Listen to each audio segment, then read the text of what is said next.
አድናን አድናን አድናን ጃት ቆይ ምንድን ነው የተፈጠረው ሚራ?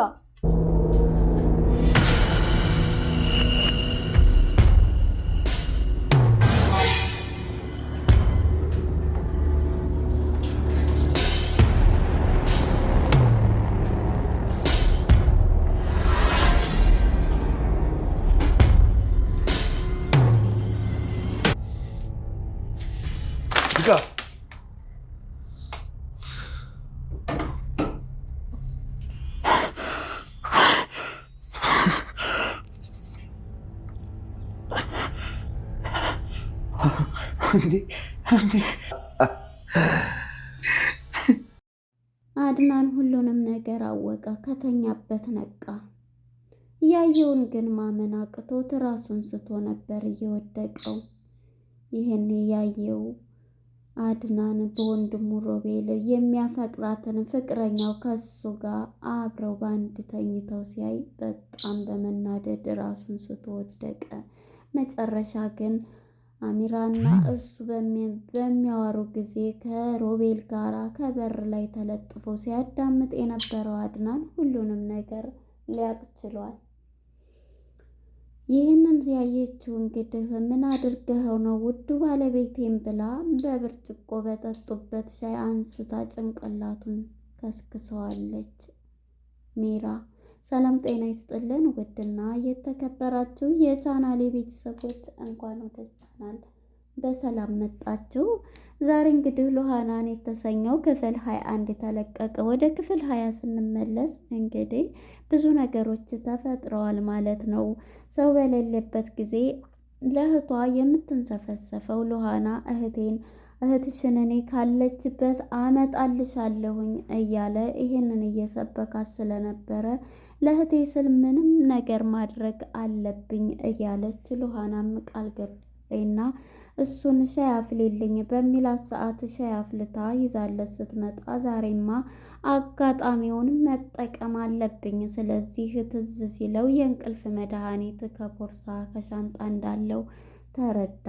የዚህም ጊዜ በቃ አሁን ስኳር አንሶኛል በማለት ስኳሬን የለውም ሲል ስኳር ሄዳ መጣይለት። የዚህ ጊዜ እሷ ልታመጣ እንደሄደች ያንን የእንቅልፍ መድኃኒት ከብርጭቆው ጋር ነበረ የሰራችው ማለት ነው። ያንን ከብርጭቆ ጋር የሰራችውን መድኃኒት እናም ከሻይዋ ላይ በመጨመር ሻይዋም እንግዲህ ያንን ሻይ ልትጠጣ ችላለች። ሻዩን በምትጠጣም ጊዜ ወደኋላ ነበረ ፌንት የሰራችው ማለት ነው። ወደኋላ ፌንት ስትሰራ እንግዲህ እሱ የልቡን ሊሰራ ጠጋ ሲል ሮቤል አድናን መጣ ማለት ነው። አድናን ሲመጣ ያየውን በሩን ከፍት ሲያደርግ በእርግጥ ምንም አላደረጋት። ሲያይ ያየውን ማመን አቃተው። ልቡ ተሰበረ። ወደ ኋላ ነበር ፌንት የሰራው። ሚራም እየሮጠች መታ ባለቤቷን ውዱ ባለቤቴ ምን ሆነህብኝ ነው በማለት እንግዲህ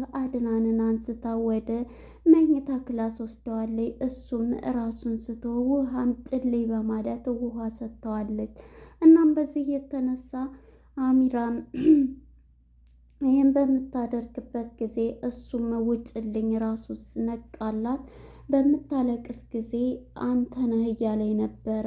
ይህንን ስትለው የነበረው ሩቤልም ሲመጣ ምን አድርገኸው ነው እያለኝ ነበር። እኔ እኮ ምንም አላጠፋውኝ፣ እሷ ነች ሻይ እናፍላለን ሻይ አፈላይ። ከዛን በኋላ በቃ የተደረገው ድርጊት ይሄ ነው ብሎ ውሸቱን ሁሉ ድርድር አድርጎ ጨመረበት።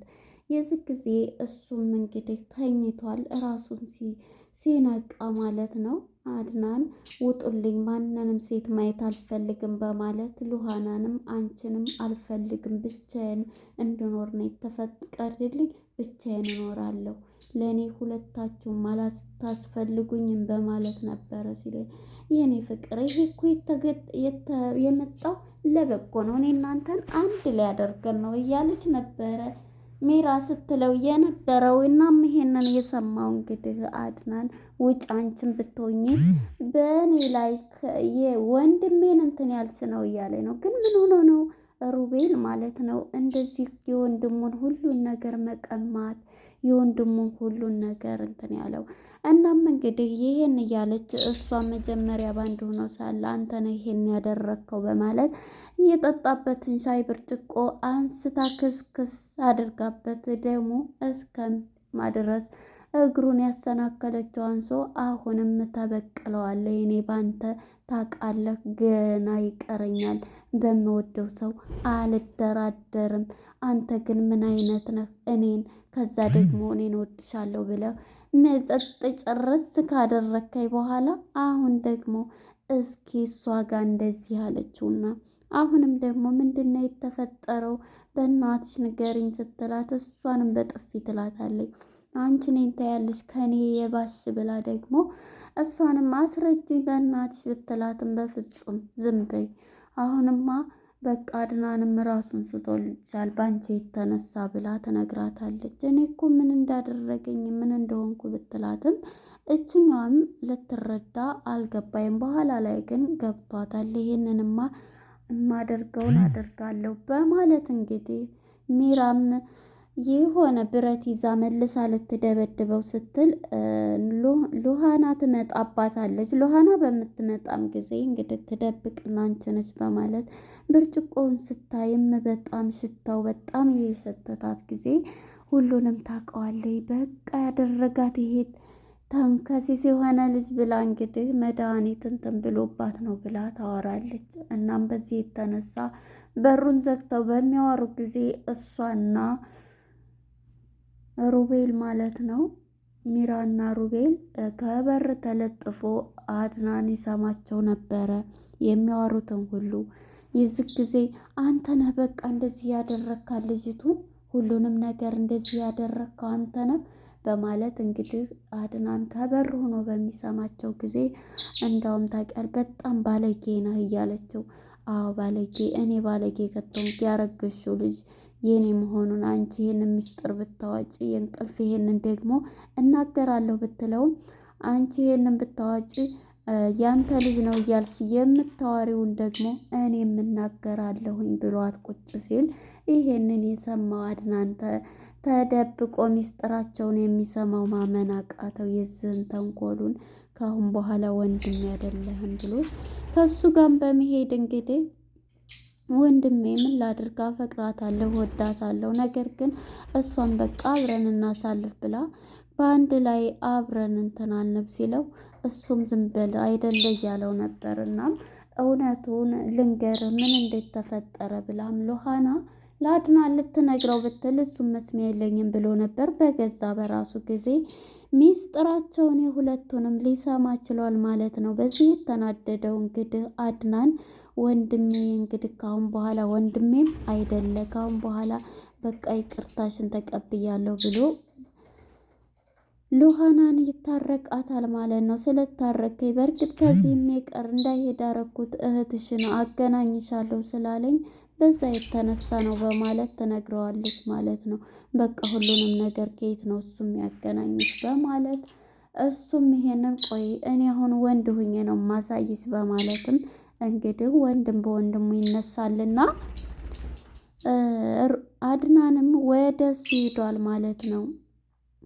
ወደሱ በመሄድ እንግዲህ እየተሽከረከረ በሚሄድ ጊዜ እሱም ከኋላ በማፈን ይዞት ሂዷል ማለት ነው። ይዞት ሂዶ እንግዲህ ወንድሜ ምንድን ነው እያለ ምክንያቱም እስከዛሬ ጅል እያደረገ ወንድሜ ነው የእናቴ አደራ አለብህ የእናቴ ጡት ሁለት ነው፣ ስለዚህ እኔ እናንተ መጣላት መለያየት የለብንም ውጣም ብሎት በእሷ ምክንያት ነው በሉሃና ምክንያት እሱ ከወጣ ወጣለሁኝ ስላለ በዚህ ምክንያት ነው። እናም እንግዲህ አሁን ላይ አድናን ማለት ነው አፍኖ ወደ ጫካ ወስዶታል ማለት ነው። የሆነ ውስጥ ወስዶ እየጠየቀው ነበር አሁን ላይ ማለት ነው። እንዴ ወንድሜ በማለት ተቀይሮበታል። ሁሉንም ነገር ከራሱ ሰምቷል ማለት ነው ከወንድሙ። ይሄንን እያየው እንግዲህ ሮቤል በፍጹም የኔ ወንድም እኮ ጅል ነው፣ የሱ እንደዚህ አያደርግም፣ ይወደኛል፣ አጃጅለዋለሁ የሚለውም አንድ ሰው ዝም ሲል ወይም ያላወቀ ሲመስል ሞኝ አይደለም። የተነሳ ጊዜ ግን ማንም እንትን ሊያስቆመው አይችልም ማለት ነው። እና አሁን ላይ አድናን ያለበት ሁኔታ እሱን ይዞ ሄዶ አድናን ይዞ ሄዶ እንግዲህ እዛ እየጠየቀው ይገኛል ማለት ነው። ወንድሜ ቢለው ያንተን ወንድምነት እዛ ጠበው በማለት በጣም ይገርማል። የሰው ልጅ በወንድሙ ላይ በዚህን ያክል ቅናት በጣም ከባድ ነው። ቅናት መንፈስ። ለነበረን ቆይታ አመሰግናለሁ።